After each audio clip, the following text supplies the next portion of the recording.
Chào các em học sinh đang đến với chương trình ôn tập tiếng Anh lớp 9 của kênh HTV4 Đài truyền hình thành phố Hồ Chí Minh. Hôm nay chúng ta sẽ học bài số 12 nói về hai cụm từ so as to và in order to.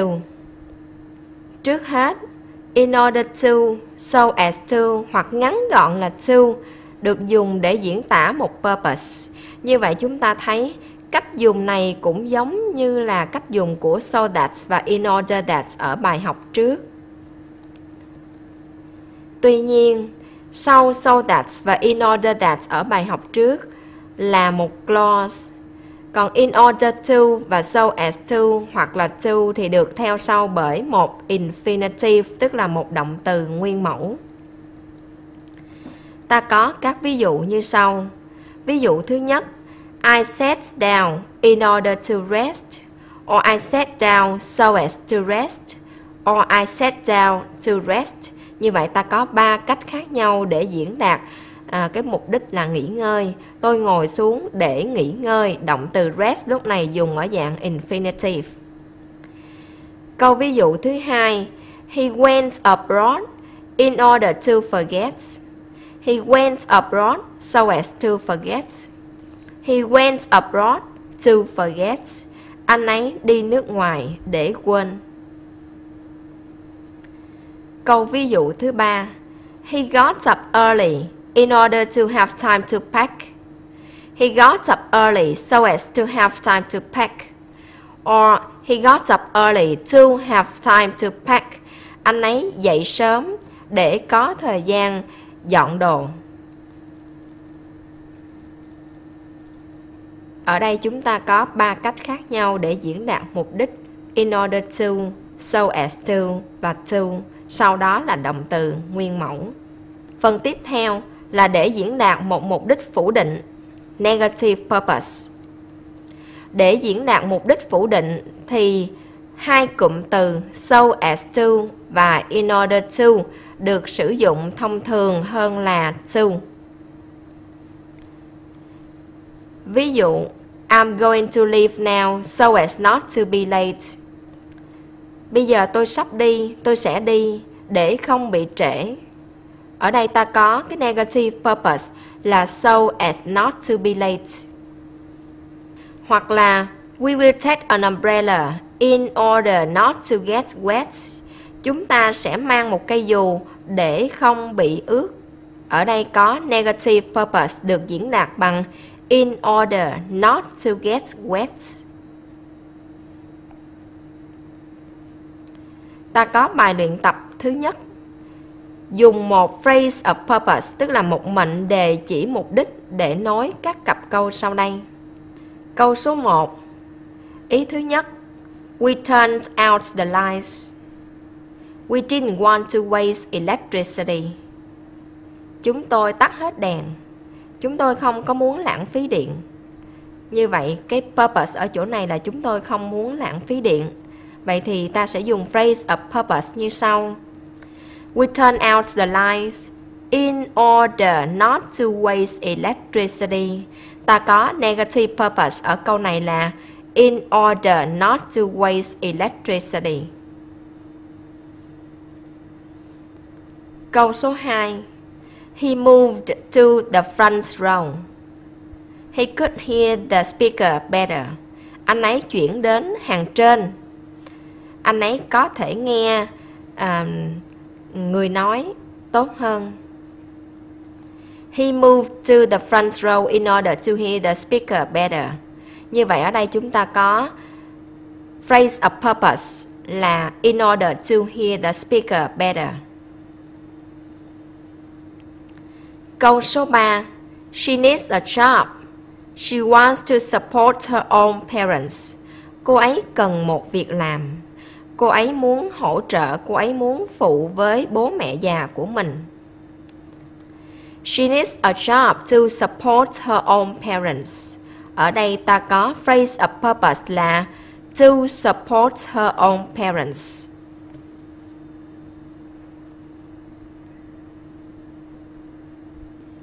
Câu số 4. Ý thứ nhất. Dick is practicing the guitar. He can play for the dance. Dick đang tập đàn guitar. Anh ấy có thể chơi cho cái buổi dạ vũ. Và chúng ta xác định ý thứ hai sẽ là purpose. Và cô viết lại như sau. Dick is practicing the guitar in order to play for the dance. Ở đây các em cũng có thể thay in order to bằng so as to, hoặc là to cho ngắn gọn cũng được. Dick is practicing the guitar so as to play for the dance. Or Dick is practicing the guitar to play for the dance. Câu số 5. I wish to have enough money. I want to buy a new house. Tôi muốn có đủ tiền. Tôi muốn mua một ngôi nhà mới. Như vậy mục đích ở đây là mua một ngôi nhà mới. I wish to have enough money so as to buy a new house. Và tương tự, câu số 5 này chúng ta cũng có thể thay so as to bằng in order to hoặc là to. Câu số 6. Mr. Thompson is learning Vietnamese. He wishes to read Kim Vân Kiều. Ông Thompson đang học tiếng Việt. Ông ấy muốn đọc Kim Vân Kiều. Và ta sẽ viết lại với purpose như sau. Mr. Thompson is learning Vietnamese to read Kim Vân Kiều. Or so as to read Kim Vân Kiều. Or in order to read Kim Vân Kiều. Câu số 7. Sue dutifully followed her parents' advice. She didn't want to cause trouble for her parents. Sue ngoan ngoãn làm theo lời khuyên của bố mẹ. Cô ấy không muốn gây phiền toái cho bố mẹ mình. Và câu thứ hai chính là purpose. Và purpose ở đây là negative purpose. Cho nên ta sẽ không dùng to, chỉ được dùng một trong hai cách, so as to hoặc là in order to. Cô có negative purpose ở đây như sau. Sue dutifully followed her parents' advice so as not to cause trouble for her parents.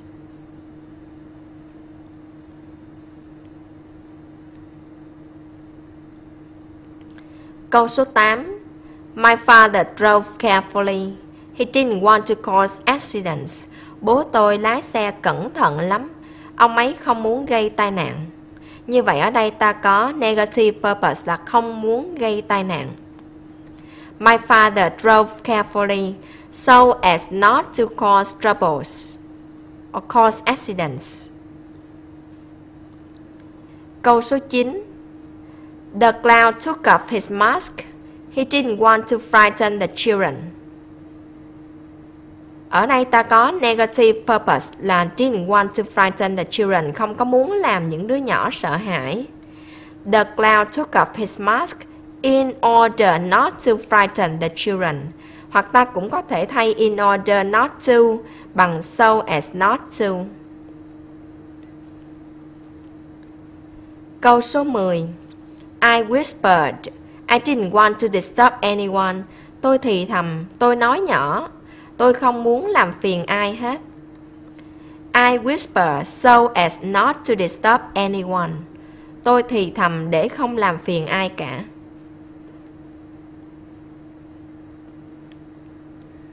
Bài luyện tập số 2. Viết lại các câu sau đây. Dùng phrase of purpose. Ở bài tập này ta cũng viết lại câu với phrase of purpose, nhưng có hơi khác so với yêu cầu của bài tập số 1 là các câu cho sẵn ở đây là đã dùng clause of purpose. Bây giờ ta sẽ chuyển clause of purpose thành phrase of purpose. Và đây cũng là một dạng yêu cầu thường gặp ở trong các đề thi kiểm tra. Câu số 1.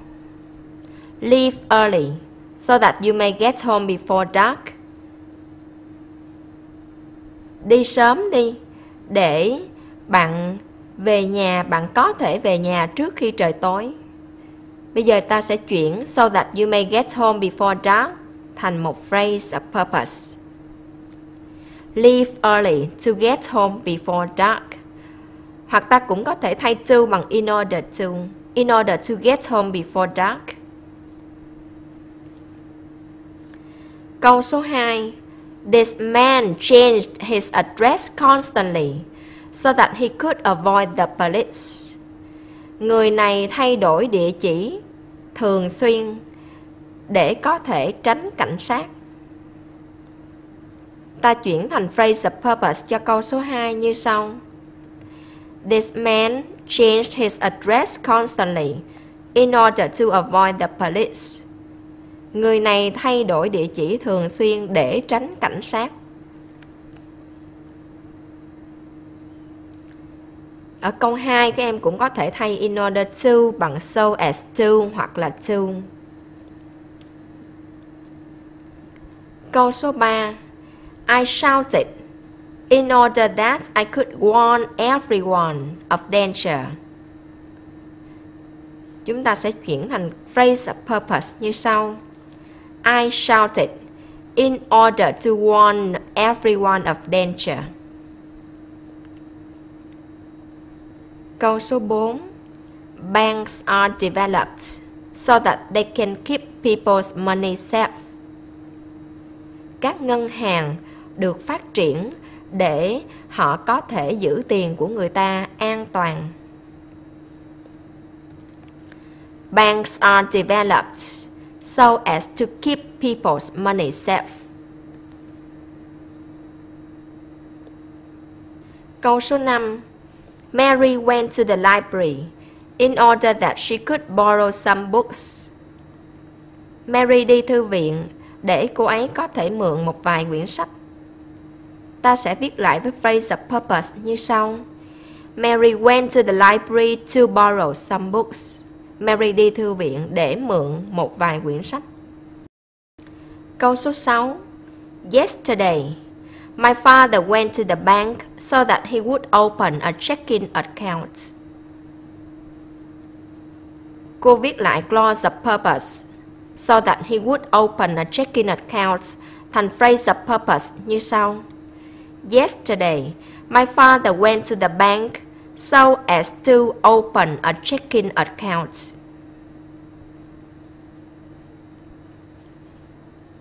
Câu số 7.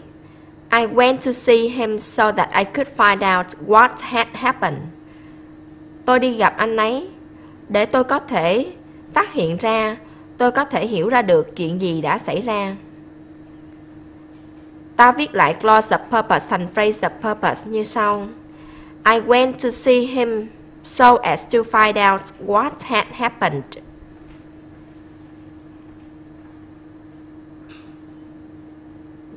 Câu số 8. Tom is saving up so that he can buy a new bicycle. Ta sẽ đổi clause of purpose so that he can buy a new bicycle thành phrase of purpose như sau. Tom is saving up in order to buy a new bicycle.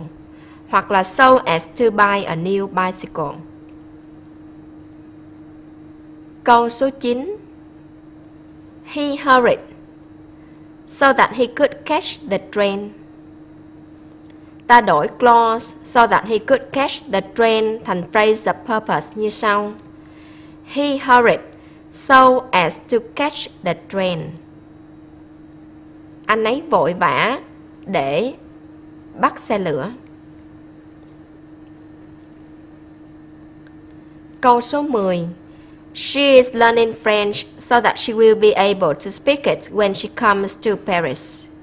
Cô ấy đang học tiếng Pháp để cô ấy sẽ có thể nói tiếng Pháp khi mà cô ấy đến Paris.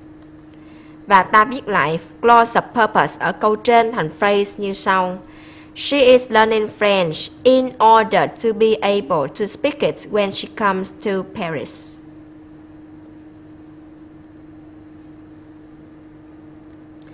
Như vậy ta thấy ở bài tập số 2 vừa rồi cách làm cũng khá đơn giản. Ta chỉ việc bỏ chủ từ đi, còn động từ thì đổi về dạng to infinitive. Chúng ta sang bài tập số 3. Chuyển từ phrase of purpose thành clause of purpose và ngược lại. Vice versa là ngược lại. Như vậy bài này có yêu cầu tổng hợp hơn bài số 2. chúng ta sẽ đổi ngược và đổi xuôi với nhau. Câu số 1. We hurried to school so as not to be late. Câu này đang dùng phrase of purpose với từ so as not to. Ta sẽ chuyển thành clause như sau. We hurried to school so that we wouldn't be late. Khi đổi thành clause từ phrase thì các em lưu ý chúng ta sẽ phải chia thì cho động từ hoặc là dùng thêm các modal can, will, could, would cho phù hợp với thì của việc nhắc ở phía trước. Câu số 2. He climbed the tree in order to get a better view. Ta sẽ đổi từ phrase thành clause như sau. He climbed the tree in order that he could get a better view. Ở đây vì động từ ở mệnh đề chính là climbed, là sự việc ở past, cho nên cô sẽ thêm could dùng với động từ chính của clause of purpose, lúc này là get, could get. Câu số 3. You should get up early so that you will have time to review your lesson. Bạn nên dậy sớm để mà bạn sẽ có thời gian ôn bài. Ta sẽ chuyển từ clause thành phrase như bài tập số 2 như sau. You should get up early in order to have time to review your lesson. Ta có thể thay in order to bằng so as to hoặc ngắn gọn là to.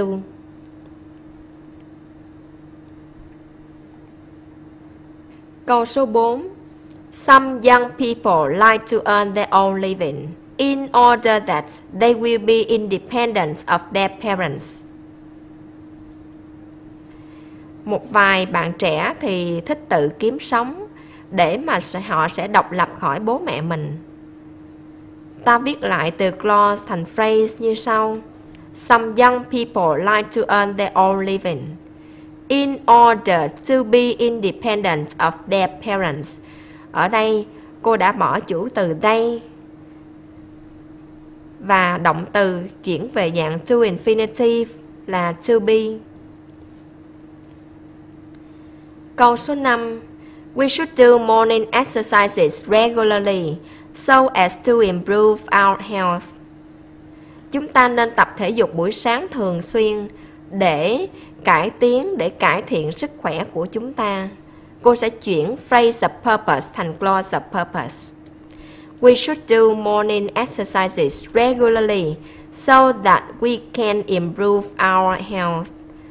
Ở đây sự việc của mệnh đề chính là should do. Morning exercises là hiện tại hoặc là future, ta có thể xem như vậy. Cho nên cô sẽ dùng can improve trong mệnh đề chỉ mục đích. Câu số 6. We should take advantage of the scientific achievements of the world so that we can develop our national economy. Cô sẽ chuyển từ clause thành phrase như sau. We should take advantage of the scientific achievements of the world to develop our national economy. Ở đây ta có thể thay to develop bằng in order to develop hoặc là so as to develop.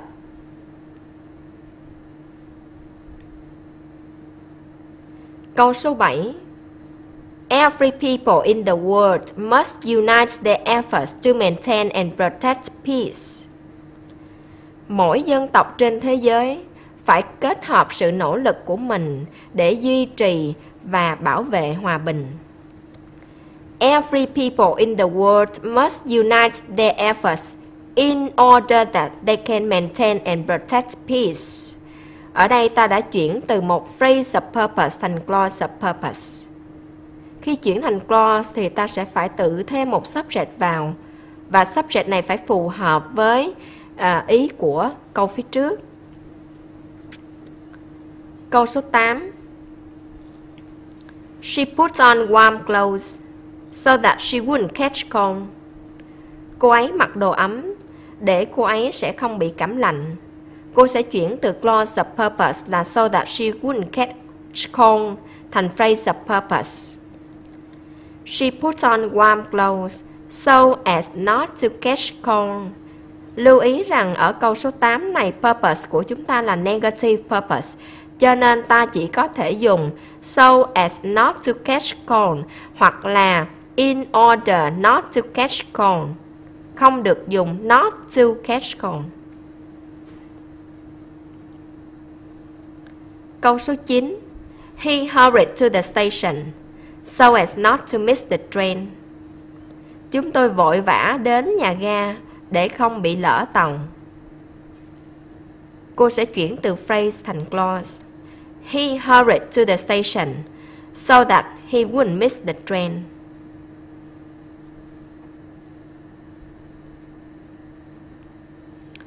Câu số 10.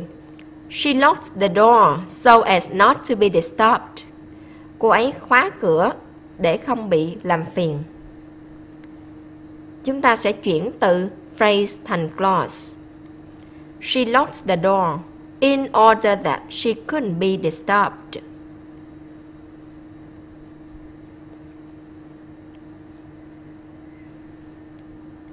Như vậy, qua bài học này chúng ta đã nhắc lại về cách dùng so as to, in order to hoặc ngắn gọn là to để diễn đạt một purpose. Các em nên nhớ, sau so as to, in order to hoặc là to ta sẽ dùng bare infinitive. Đây là điểm khác nhau cơ bản nhất giữa so as to, in order to với so that và in order that với clause được dùng theo sau. Hy vọng các em sẽ thấy rõ sự phân biệt này qua bài học vừa rồi. Hẹn gặp lại các em trong chương trình lần sau. Thân mến chào các em.